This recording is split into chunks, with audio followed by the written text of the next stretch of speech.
بتبدأ القصة بمشهد عميل خاص ذكي جدا ومركز من مكتب التحقيقات الفيدرالي اسمه جون بيوصل لمتحف كبير ومرموق في روما. جون ما جاش هنا علشان سياحة، هو جاي في مهمة شغل. المعلومة اللي عنده كانت بتقول إن في حرامي عالمي سيء السمعة اسمه نولان بوس بيخطط يعمل عملية سرقة. الهدف بتاعه هو بيضة ذهب غالية جدا، مش بس قيمتها المادية عالية، دي كمان ليها قيمة تاريخية ضخمة. جون على طول حذر مدير المتحف من السرقة اللي قربت تحصل، لكن بدل ما المدير ياخد كلامه بجد طنشه. المدير كان واثق تماما في أنظمة الأمن المتطورة اللي في المتحف ورفض يصدق إن في أي حد ممكن يقدر يخترقها، لكن جون ما سابهاش تعدي كده، بدأ بنفسه يفحص المعرض، وهنا اكتشف حاجة أبهرت كل اللي كانوا واقفين. لما بص على البيضة كويس إحساسه قاله إن في حاجة مش طبيعية، الملمس مش زي المفروض يكون، والوزن كمان مش مظبوط. علشان يتأكد من شكوكه كب صودا على البيضة، وفجأة السطح بدأ يتفاعل، وده أكد إن البيضة دي مش أصلية، البيضة الحقيقية كانت اتسرقت فعلا. ولما الحقيقة ظهرت صفارات الإنذار اشتغلت في المتحف بصوت عالي، والأضواء الحمراء بدأت تنور، والناس كلها بدأت تجري في كل اتجاه. ومن وسط الزحمة دي الشخص اللي كان بيهرب هو نولان بوس بنفسه. أول ما عين جون وقعت عليه عرف على طول إن هو الحرامي اللي بيدور عليه. جون جرى وراه فورا من غير ما يفكر. نولان بدأ يستخدم مهاراته المميزة في الباركور، بيقفز ويتشقلب ويتنطط فوق السور وخزانات العرض، والحراس وراه مش قادرين يلحقوه. جون ما كانش بيستسلم، قدر يقرب منه مرة ووقفه شوية، لكن نولان كان ماكر جدا، قدر يضلل جون ونط بشجاعة في أنبوبة صيانة ضيقة واتزحلق منها للناحية التانية وخرج على الحرية. مع كده جون رفض يستسلم، بدأ يطارد نولان في شوارع روما القديمة اللي أرضها مرصوفة بالحجر، بيتشقلب وسط الزحمة وبيعدي من الحارات الضيقة. لكن على قد ما جون كان مصر، خفة حركة نولان وذكائه في الشارع سمحوا له انه يختفي في وسط المدينة. بعد 56 ساعة نولان كان عايش جو الاحتفال، ايده الشمال ماسكة ازازة كحول غالي، وايده اليمين ماسكة البيضة المسروقة بفخر. كان حاسس انه لا يقهر ومقتنع انه اذكى لص في العالم. لكن لحظة انتصاره ما كملتش، لانه وهو راجع لمخبأه لقى جون قاعد مستنيه جوه ومعاه فريق اعتقال كامل محوط المكان. ما كانش فيه اي طريقة للهروب، اتقبض على نولان في الحال. نولان كان مذهول ازاي جون قدر يوصل ليه بالسرعة دي، وبدأ يسأله وعايز يعرف الإجابة. جون قال له إن الموضوع ما كانش شغله هو بس، لكن في حد بلغه، والحد ده هو الأسقف اللصة الأشهر في العالم. نولان كان رقم 2، وهو بقاله سنين بيحاول ياخد مكان الأسقف، والمنافسة بينه وبينها كانت شديدة جدا. البيضة اتسلمت للإنتربول، لكن أثناء العملية حصلت حاجة غير متوقعة. في عميلة سرية بدلت البيضة الحقيقية بنسخة طبق الأصل.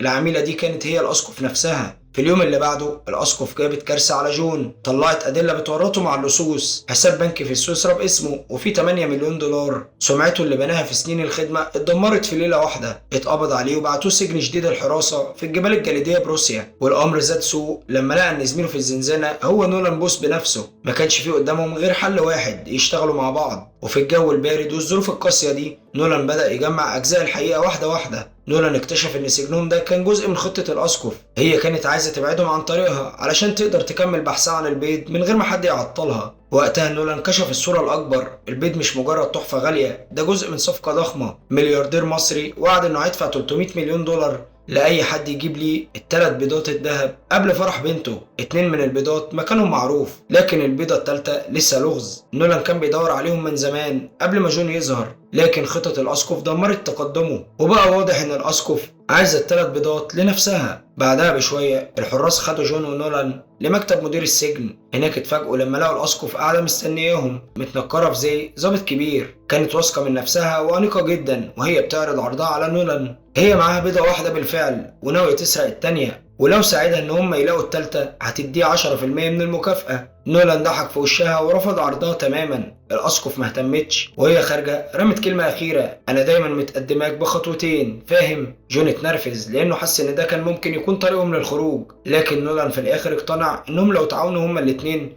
ممكن يهربوا من السجن ويسبقوا الاسقف وياخدوا البيض. نولان اتردد شوية لكن وافق، لأنه فكر إنه لو قدر يمسك الأسقف ويهرب ساعتها هيبقى اللص رقم 1 في العالم. خطة الهروب بدأت في قاعة الأكل في السجن. نولان أعلن بصوت عالي قدام المساجين إن جون عميل في FBI، وده استفز واحد من أخطر وأشرس المساجين. الخناقة اشتغلت في القاعة وكلها قلبت فوضى. الحراس اندفعوا علشان يسيطروا على الوضع. وسط الزحمة الحراس سحبوا جون بعيد، وهو قال لنولان بغضب ما تعملش الحركة دي تاني أبدا. لكن نولان ابتسم وكشف الحقيقة. وسط الفوضى سرق الكارت الرئيسي من حارس، ومن غيره الهروب كان هيبقى مستحيل. في وقت لاحق نولان حكى عن ماضيه. أبوه كان ضابط شرطة وما مدحوش في حياته، وبسبب شغفه بالاهتمام بدأ يلاحظ مين اللي الشرطة بتركز عليهم أكتر، المجرمين، ومن هنا قرر يبقى واحد منهم. الاعتراف ده عمل بينهم رابطة غريبة ومش مريحة. بعدها بدأوا المرحلة التانية من الهروب. صنعوا قنبلة بدائية من الصابون ومعجون الأسنان وحمض النيتريك. الانفجار كانوا متحكمين فيه. عمل فوضى شاملة في السجن، واستغلوا الفرصة علشان يشيلوا حجر من الحيطة ويتسللوا منه ويتسلقوا الحيطة الجليدية من بره. في لحظة نولان فقد توازنه وكان هيقع ويموت، لكن جون مسكه في آخر لحظة. وصلوا لمهبط طيارة هليكوبتر، وهناك كان الحارس مشغول بيتفرج على صورة بوتين في موبايله مع موسيقى روسي، وما لاحظش وجودهم غير لما فات الأوان. جون ضربه ضربة قاضية ونولان جرى على المروحية. وفي الوقت اللي جون كان بيقاتل فيه حارس تاني، صاروخ اتضرب على الكوبري اللي هو عليه وكان هيموت، لكنه نجا وجرى بسرعة المكان آمن. نولان بدل ما يسيبه استخدم رشاش المروحية علشان يضغط على الحراس، وده ادى لجون فرصة انه ينط على الطيارة. صاروخ تاني جه في اتجاههم، لكن جون فتح باب الطيارة من الناحية التانية، فالصاروخ عدى وانفجر بعيد في الجبل من غير ما يصيبهم. ومع كل الخطر ده قدروا يهربوا بالليل. وفي الوقت ده الأسقف كانت في مكان بعيد بتراقب الفوضى بهدوء من شاشة كمبيوتر مخترقة في لندن، وبعتت إشارة للإنتربول إن جون ونولان هربوا. ابتسمت لذكائها وبدأت تخطط لخطوتها الجاية. جون ونولان في الآخر هبطوا بطريقتهم وقابلوا واحد من أصحاب نولان القدام الموثوق فيهم اسمه تاموي. تاموي جاب لهم طيارة جديدة، ومن خلال مصادر نولان عرفوا مكان البيضة التانية. البيضة كانت مع تاجر أسلحة قاسي وعديم الرحمة في أسبانيا، لكن سرقتها ما كانتش حاجة سهلة أبدا. المكان اللي عنده كان عبارة عن حصن متكامل، أعداد كبيرة من الحراس المسلحين واقفين في أماكن محسوبة بدقة، 90 كاميرا أمان بتراقب كل زاوية، والبيضة محفوظة في خزنة تيتانيوم سمكها نص متر. ومع ذلك خططوا العمل المستحيل، استخدموا فيديو مزيف وخطة محفوفة بالمخاطر علشان يسرقوا موبايل التاجر ويطلعوا منه بكلمة السر. بعد التجهيزات المشهد بيتنقل لأسبانيا. هناك المهرب المسلح الخطير كان عامل حفلة فخمة في قصره الكبير. الجو مليان موسيقى وضحك وأصوات كاسات غالية بتخبط في بعض. الجرسونات بيتحركوا بين الضيوف الأنيقة. وهنا ظهرت جين متنكرة في هيئة شخصية من طبقة المجتمع الغني، لابسة بدلة مصممة مخصوص، واقفة واثقة من نفسها وسط النخبة وبتندمج معاهم بسهولة. في الناحية التانية نولان متنكر كجرسون بيتحرك بهدوء وسط الترابيزات بيقدم المشروبات، وعينه بتفتش القاعة علشان يلاقي الهدف. ما عداش وقت طويل قبل ما عين جون تقع على شخص مألوف. الأسقف نفسها كانت موجودة في الحفلة وفستانها الأنيق بيلمع تحت الأضواء. هي شافته ابتسمت ابتسامة صغيرة كلها تحدي وغموض، وبخفة دارت على رجليها واختفت وسط الحشد قبل ما جون يلحقها. في اللحظة دي المهرب المسلح طلع على المسرح، مسك الميكروفون وبدأ خطاب طويل ومليان تفاخر بإنجازاته وبيسيطر على انتباه الحاضرين. جون استغل الفرصة وبهدوء شديد اتحرك من وراه واخد الموبايل من جيب الراجل من غير ما يحس. اللي هم ما يعرفوش ان ضابطة الانتربول العميلة دوس كانت موجودة هي كمان في الحفلة، واقفة في الظل عينها بتراقب كل حاجة ومش بتفوت اي تفصيلة. نولان وهو لسه في دوره كجرسون مشى ناحية جون وتعمد انه يتلخبط فيه وكب عليه كاس نبيت. الناس حواليهم اتفاجئت ونولان بدأ يعتذر كتير، وجون حافظ على تمثيله متضايق وكأنه زعلان من اللي حصل. استغلوا الموقف ده كغطا ودخلوا هما الاتنين الحمام علشان ينظفوا نفسهم. جوه الحمام الخطة دخلت في التنفيذ. قدروا بسرعة يخترقوا موبايل المهرب ويطلعوا كلمة السر اللي محتاجينها ويتأكدوا انها شغالة. كانوا عارفين ان عندهم بس 45 ثانية وقت تغيير الحراسة علشان يوصلوا للقبو من غير ما حد يلاحظهم. اتحركوا بسرعة في ممر محدود ووصلوا للقبو. باب ضخم من التيتانيوم شكله مرعب ومستحيل يتفتح لأي حد من غير تصريح، لكن الخدعة اللي عملوها انتحال شخصية المهرب باستخدام موبايله. نجحت. القفل اتقفلت واتفتحت والباب اتفتح قدامهم. جوه القبو كان في رفوف وحوامل عليها تحف لا تقدر بثمن من كل انحاء العالم، وفي النص بالظبط تحت شعاع ضوء مركز كانت البيضة الدهب التانية واقفة بتلمع. لكن فرحتهم اتقطعت فجأة بانذار عالي ومزعج. الأضواء الحمراء اشتغلت وصفارات الإنذار عليت وأصوات خطوات الحراس بدأت تتجه ناحيتهم بسرعة. واقفة قصادهم كانت العميلة دوس مسدسها موجه عليهم. جون على طول رمى سلاحها على جنب وقفل باب القبو علشان يبعد الحراس، لكن لما لف اتجمد مكانه. الأسقف كانت واقفة جوه القبو. ازاي وصلت قبليهم محدش يعرف. الموقف بقى مواجهة، الأسقف في ناحية وجون ونولان في الناحية التانية، ومن غير أي تردد القتال بدأ على طول، المساحة الضيقة جوه القبو اتحولت لساحة مليانة ضربات وركلات وهجمات مضادة. جون ونولان حاولوا يسيطروا على الأسقف مع بعض، لكن سرعتها خلتها دايما متقدمة عليهم بخطوة. حركاتها كانت سلسة لكنها مدمرة في نفس الوقت. فجأة القتال اتوقف لما تاجر السلاح نفسه دخل القبو. الكلمات اللي قالها صدمتهم، هو كان شغال مع الأسقف من الأول. في ثواني الوضع اتقلب، وجون ونولان اتقبض عليهم واتضربوا لحد ما فقدوا الوعي. لما فاقوا تاني يوم لقوا نفسهم في قبو تاجر السلاح وايديهم متكتفه كويس جدا. تاجر السلاح بدأ الاستجواب فورا، كان عايز يعرف مكان البيضه الثالثه وكان عايزها دلوقتي حالا. نولان بسرعه بديهه اخترع كذبه، قال ان البيضه الثالثه مستخبيه في مكان في مصر. الكلام ده ما كانش ليه اي اساس من الصحه، لكن الظاهر انه اقنع التاجر على الاقل مؤقتا. الاسقف استغلت اللحظه ببراءه مصطنعه، كبت للتاجر كاس شامبانيا وهي اصلا كانت حاطه فيه مخدر قوي. احتفلت قدامه بالنجاح اللي جاي وادت له الكاس. هو شرب من غير اي شك، وبعد لحظات جسمه ارتخى وتنفسه بقى ضعيف. الاسقف ابتسمت وخدت البيضه التانيه من القبو ومشيت وهي سايبه جون ونولان لسه مربوطين يواجهوا مصيرهم. لكن القدر كان ليه راي تاني. التاجر فاق اسرع من المتوقع، لسه كان تعبان وملخبط لكن الغضب كان مسيطر عليه. في ثورة غضبه بدأ يضرب نار بعشوائية. واحدة من الرصاصات جت في الحبال اللي كانوا متكتفين بيها وده فك ايديهم. انتهزوا الفرصة وجريوا بسرعة وخرجوا من المكان، لكن أول ما خرجوا اكتشفوا إن هم دخلوا مباشرة في ساحة مصارعة التيران. حواليهم جمهور بيشجع وفاكرينهم جزء من العرض. صوت حوافر التور كان بيقرب بسرعة من وراهم. التور ضخم وغضبان وقرونه بتلمع تحت الشمس. نولان اتوتر جدا وبدون ما يفكر بدأ يشاور بإيده زي مصارعين التيران، والجمهور دخل في هستيريا من الحماس. جون بالعافية لف بسرعة علشان يتفادى التور،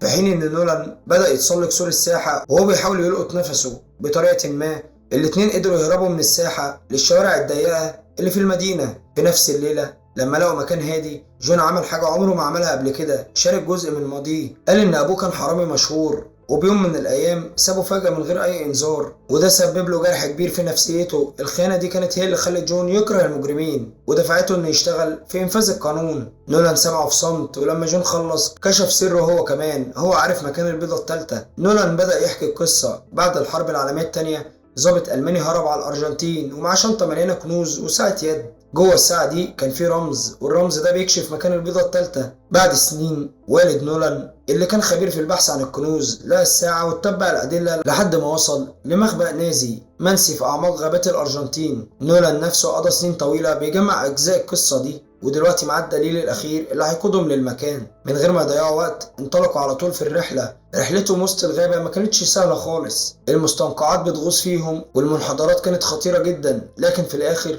لقوا باب فولاذي مصدي واقف لوحده وسط الأشجار اللي واقعة في كل مكان. لما دخلوا جوه الأضواء القديمة نورت قاعة ضخمة تحت الأرض وكأن الزمن واقف فيها من سنين. ورا الحاجز الأخير ظهر الكنز، آثار نازية متكدسة فوق بعض والدهب بيلمع تحت الضوء، وفي النص كانت واقفة البيضة الدهب التالتة بتاعت كليوباترا. فرحتهم ما طولتش، الأسقف ظهرت عند المدخل واقفة بهدوء وبهيبة زي ما تعودوا يشوفوها. بعد لحظات العميلة دوس اقتحمت المكان ومعاه فريق تدخل سريع مسلح بالكامل. المخبأ قلب فوضى، الرصاصات بتطير في كل مكان، الصناديق بتتكسر والصوت مليان صرخات. وسط الفوضى جون ونولان والأسقف ركبوا مركبة عسكرية قديمة وجروا بيها ناحية مخرج مخفي، لكن الطريق انتهى فجأة عند حافة شلال ضخم. ما كانش في وقت للتوقف، العربية طارت من الحافة وقعت في النهر تحت. نولان طلع على سطح المية وهو بيكح وبيتنفس بصعوبة ولسه ماسك البيضة التالتة في ايده، لكن لما بص حواليه واكتشف ان جون مش موجود ساب البيضة ونط يدور عليه. جون كان بالفعل على الشط،